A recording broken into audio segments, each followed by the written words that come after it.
कागज की हालत यह है कि आप ठीक ठीक भर करके दिए हैं, लेकिन आपके मैट्रिक के सर्टिफिकेट में आपके अब्बा जी का नाम कुछ और हो गया होगा और बीए के सर्टिफिकेट में आपके अब्बा जी का नाम कुछ और हो गया होगा। मान लीजिए आपकी माँ का नाम यदि नीलम है तो एक जगह NILAM नीलम लिख दिया होगा और एक जगह NELAM नीलम लिख दिया होगा, एक जगह MD मोहम्मद लिख दिया होगा, एक जगह MOHD मोहम्मद लिख दिया होगा। मैं अपना उदाहरण बताता हूँ, ये हिंदू मुसलमान का मसला नहीं है। कोई आपका हिंदू दोस्त अगर आकर के आपको कहता है कि तुम्हारे पास कागज है तो तुम क्यों चिंता कर रहे हो, तो कहिएगा कि हम सिर्फ अपनी चिंता नहीं कर रहे हैं, हमको कन्हैया कुमार जैसे लोगों की भी चिंता हो रही है। क्यों चिंता हो रही है? क्योंकि मेरे पिताजी का नाम मेरे सर्टिफिकेट पे JAI है और मेरे भाई का, अब ये बात हम बोलते हैं, अब मोदी जी कहेंगे तो माने उनकी तरह हम झूठ नहीं बोलेंगे, हम अपना सर्टिफिकेट दिखा देंगे पब्लिक में कि देख लीजिए हमारे पास सर्टिफिकेट है। मेरे भाई के सर्टिफिकेट में पिताजी का नाम JAY है। अब ये I या Y का चक्कर ये है कि पिताजी का सर्टिफिकेट देखना पड़ेगा कि उनके सर्टिफिकेट में I है कि Y है। ये कागज की स्थिति है इस देश में। तो NPR करने के लिए सबसे पहले सरकारी बाबू आपके पास आएंगे, आपका घर कहाँ है, आपके घर का नंबर क्या है, उस घर में कितने लोग रहते हैं और उनकी भाषा क्या है, उनकी खान पान क्या है, उनके पूर्वज कहाँ पैदा हुए हैं, इस तरह के सवालों का जवाब इकट्ठा करके वो ले जाएंगे सरकारी दफ्तर में। तो सबसे पहले क्या होगा? NPR। मतलब NPR के मुर्गी से ही चूजा निकलने वाला है NRC का। और वो जो NPR करके ले जाएंगे तब वहां बैठ करके वो लिस्ट बनाएंगे कि कौन कौन लोग डाउटफुल सिटीजन है। हिंदी में संदेहपूर्ण नागरिक कौन कौन है। और संदेहपूर्ण नागरिक की समस्या ये है कि सिर्फ सरकारी बाबू तय नहीं करेंगे कि संदेहपूर्ण नागरिक कौन है। और ये बात मैं खुलेआम बोलता हूं, अगर मेरी बात में कोई तथ्यात्मक गड़बड़ी होती, कोई फैक्चुअल एरर होता, तो सरकार अभी तक हमको झूठ फैलाने के आरोप में जेल में बंद करती होती। हालांकि अगर झूठ फैलाना इस देश में अपराध होता तो सबसे पहले प्रधानमंत्री और गृह मंत्री को जेल में होना चाहिए। और मैं तथ्यात्मक फैक्चुअल बात बोल रहा हूं कि डाउटफुल सिटीजन जो पहचान की जाएगी उसमें दिक्कत ये बात की है कि कोई व्यक्ति भी किसी व्यक्ति के बारे में जाकर के ये रिपोर्ट कर सकता है कि अमुक व्यक्ति डाउटफुल है। तो एक बात बताइए, आपका लड़ाई आपके पड़ोसी से है कि नहीं है? तो आपका पड़ोसी जाकर के कहे कि डाउटफुल सिटीजन है तो आप क्या कीजिएगा? मान लीजिए कि कोई लड़का किसी लड़की को प्रपोज किया, लड़की नहीं मानी, लड़का को उसके घर वाले से बहुत दिक्कत है, कह दे कि इसका परिवार जो है वो डाउटफुल सिटीजन है। ये समस्या है। आपका पानी किसके घर के ऊपर गिरता है, आपकी लड़ाई उसी से होती है ना। आपकी खिड़की किधर खुलती है, इसी बात की लड़ाई होती है ना पड़ोसियों से। पार्किंग का झगड़ा होता है ना, छज्जा कितना हाथ बाहर निकाले इसी बात का झगड़ा होता है ना। बाउंड्री वॉल जो है सड़क का जमीन घेर करके बना लिया इसी बात का झगड़ा होता है ना।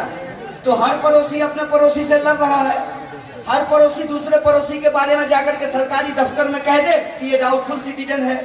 कितनी बड़ी समस्या होने वाली है।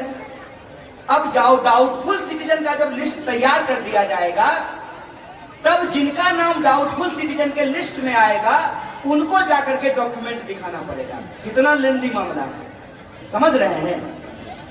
और जो डाउटफुल सिटीजन है उनको कागज दिखाना पड़ेगा और जिनका कागज सही पाया जाएगा उनका नाम NRC में होगा और जिनका कागज गलत पाया जाएगा उनका नाम NRC से बाहर कर दिया जाएगा।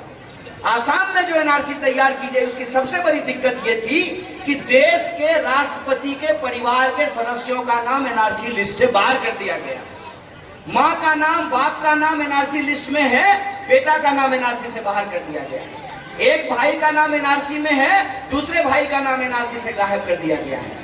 और ऐसा किसी एक धर्म के साथ नहीं बल्कि सभी धर्म और सभी जाति के लोगों के साथ हुआ है। और इस दौरान जो नागरिकों को परेशानी उठानी पड़ेगी, उस परेशानी का जो सबसे बड़ा सबब है वो सबब ये है कि जब आप नागरिक ही नहीं हैं, तब आपका घर आपका नहीं है, आपकी जमीन आपकी नहीं है, आपका कार आपका नहीं है। इस देश के जितने गरीब लोग हैं, चाहे दलित हो, आदिवासी हो, पिछड़े हो, गरीब हो, किसान हो, मजदूर हो, यहाँ से मजदूरी करने के लिए जो दूसरे जगहों पे जाते हो, जिन इलाकों में बाढ़ आती हो, उन तमाम लोगों को ये समस्या उठानी पड़ सकती है। इसीलिए ये लड़ाई एक मजहब की लड़ाई नहीं है, ये हक की लड़ाई है। और आप तमाम लोगों को ये याद रखना चाहिए कि आप मजहब के लिए नहीं, आप अपने हक के लिए, अपने ईमान के लिए, संविधान के लिए, हिंदुस्तान के लिए लड़ रहे हैं। इस बात को आप याद रखिएगा। और इस लड़ाई में आपको चाहे जितना भी बदनाम करने की कोशिश की जाए, जैसे गृह मंत्री बोलता है ना कि 1 इंच पीछे नहीं हटेंगे, तो आप उसको कह दीजिए 1 इंच क्या, तुम पूरी की पूरी हमारी जमीन छोड़ करके जाओगे और तुमको धक्का दे करके भगाएंगे, ये बात तुम जान लो। उनको कहिएगा कि आपको जितना ताकत लगाना है आप लगा लीजिए। अप्रैल से एनपीआर इनका करने का प्लान है। हमारे पास 2 महीना है, फरवरी और मार्च। गर्मी आने से पहले ही जनवरी में ही इतनी गर्मी पैदा कर देनी है कि इनका होश ठंडा हो जाए। ये बात अपने दिमाग में डाल दीजिए, ये बात अपने दिमाग में डाल लीजिए। अव्वल तो हम बिहार में एनपीआर नहीं होने देंगे। अगर नीतीश कुमार अपनी सरकार बचाने के लिए जिस तरीके से इन्होंने सीए का समर्थन किया है, उसी तरीके से यदि एनपीआर करेंगे, एनआरसी बार बार बोलते हैं लेकिन एनपीआर नहीं बोलते हैं। पहले एनपीआर होगा, फिर एनआरसी को करने की जरूरत नहीं है, दफ्तर में बैठ करके वो एनआरसी कर लेंगे। इसीलिए एनपीआर को रोकना जरूरी है। अगर नीतीश कुमार सरकार बचाने के लिए एनपीआर करते हैं तो हमको एनपीआर को रोकना पड़ेगा। और रोकने का तरीका क्या होगा? रोकने का तरीका वही होगा जो तरीका महात्मा गांधी ने अपनाया था। महात्मा गांधी ने अंग्रेजों के साथ असहयोग करने का आह्वान किया था। हम भी आपसे अपील करना चाहते हैं कि आप इस दंगाई सरकार के साथ असहयोग करिए और सरकार को बताइए कि हम एनपीआर नहीं होने देंगे। क्या तरीका होगा, हम कैसे एनपीआर करने से रोकेंगे? एक हिंदी सिनेमा है, मौका मिलेगा तो देख लीजिएगा। सिनेमा का नाम है स्त्री। उस सिनेमा में यह होता है कि एक भूत है जो मर्दों को लेकर के भागती है। वो भूत उस घर में जाती है जिस घर के बाहर ये ना लिखा हो कि ओ स्त्री कल आना। आप तमाम लोगों को भी अपने घर के बाहर ये लिखना होगा कि ओ एनपीआर कल आना, साथ में 15 लाख रुपया लेकर के आना। आप तमाम मां बहनों को, क्योंकि आपके ऊपर सबसे बड़ी जिम्मेवारी है, आप तमाम मां बहनों को यह समझना पड़ेगा कि आप अपने घर पर रहिए। कोई इंसान अगर आपसे इस तरह की कोई पूछताछ करने के लिए आए, कोई आपसे अगर इस तरह का सर्वे करने के लिए आए और वो कहे कि हम जनगणना करने के लिए आए हैं, तो उनको कहिएगा सुनिए ना साहेब, जनगणना तो 2021 में होगा, ये तो 2020 का है।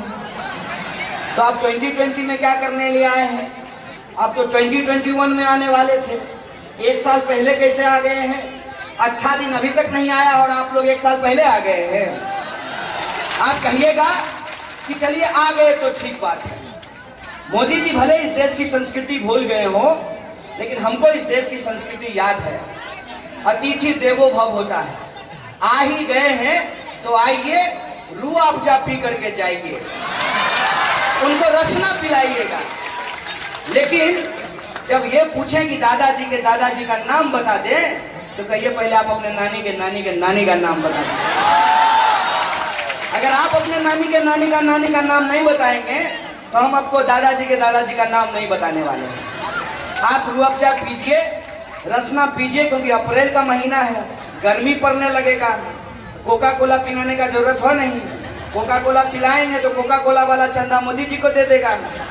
जैसे आप लोग जियो का सिम यूज करते हैं तो आपको लगता होगा कि आपका धन धनाधन हो रहा है। आपका धन धनाधन नहीं हो रहा है। आपके धन धनाधन के चक्कर में आप जो जियो का सिम खरीदते हैं, उससे मोदी जी का हेलीकॉप्टर घन घना घन चलता है। ये बात मैं बहुत जरूरी बोल रहा हूं। तो उनको कहिएगा कि आप जाइए, हम आपको कुछ नहीं बताने वाले हैं। हमको किसी भी सूरत में एनपीआर नहीं होने देना है।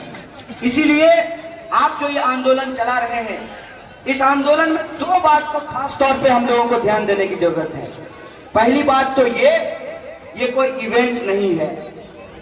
ये लड़ाई हम तब तक लड़ेंगे जब तक कि इसको हम जीत नहीं जाते हैं। ये अपने दिमाग में आप डाल लीजिए।